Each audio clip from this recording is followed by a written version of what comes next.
हज़रत सुल्तान महमूद गज़नवी रहमतुल्लाह अलैह के दौर का एक बहुत ही खूबसूरत और सबक आमूज़ वाक़या है जो हमें सच्ची तौबा और अल्लाह की रहमत के बारे में सिखाता है।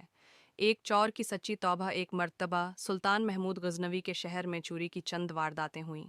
सुल्तान ने खुद भैंस बदला और रात के वक्त शहर का गिश्त करने निकले ताकि चोरों का सुराग लगा सकें।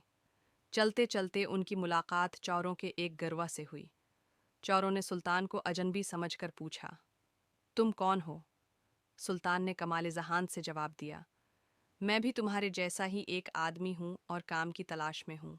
चोरों ने उसे अपने साथ शामिल कर लिया। वो एक दीवार के पास बैठे थे जब उन्होंने अपनी अपनी खूबियाँ बताना शुरू कीं। एक ने कहा, मेरी खूबी ये है कि मैं दीवार फलांगने में माहिर हूँ। दूसरे ने कहा, मैं कितों की ज़बान समझता हूँ, वो भौंक कर बताते हैं कि घर वाले जाग रहे हैं या सो रहे हैं। तीसरे ने कहा, मेरी नाक इतनी तेज़ है कि मैं मिट्टी सूंघ कर बता देता हूँ कि ज़मीन के नीचे ख़जाना है या नहीं। चौथे ने कहा, मेरे बाजुओं में इतनी ताकत है कि मैं बड़े से बड़ा ताला तोड़ सकता हूँ। आखिर में चौरों ने सुल्तान से पूछा, ए अजनबी, तुम में क्या खूबी है? सुल्तान ने मुस्कुराकर कहा, मेरी दाढ़ी में एक ऐसी तासीर है कि जब मुजरिमों को फांसी के फंदे पर चढ़ाया जाता है तो अगर मैं अपनी दाढ़ी हिला दूं तो उनकी जान बच जाती है। चौर बहुत खुश हुए और कहने लगे, तुम तो हमारे सरदार हो, जब कभी हम पकड़े गए तो तुम हमें बचा लेना।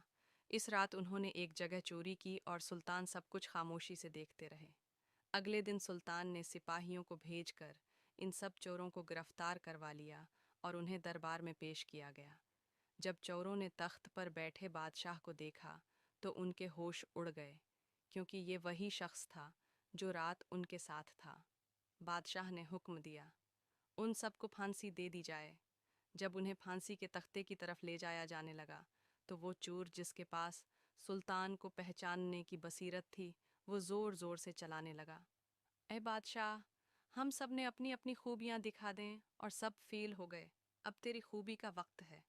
तो ने कहा था कि अगर मैं दाढ़ी हिला दूं तो मुजरिम की जान बच जाती है। आज हमें तेरी इस खूबी की ज़रूरत है।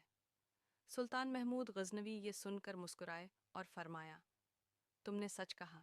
आज मैं अपनी खूबी इस्तेमाल करता हूँ और तुम सबको माफ़ करता हूँ, लेकिन इस शर्त पर कि तुम आइंदा कभी गुनाह नहीं करोगे। कहानी का सबक, ये कहानी हमें समझाती है कि हम इंसान भी गुनाहों की वजह से अल्लाह की पकड़ में होते हैं, लेकिन अगर हम अल्लाह की सिफत रहमत, जैसे सुल्तान की खूबी थी, को पुकारें और सच्ची तौबा करें तो अल्लाह ताली हमें माफ़ फरमा देता है। क्या आप इसी तरह का कोई और वाक़या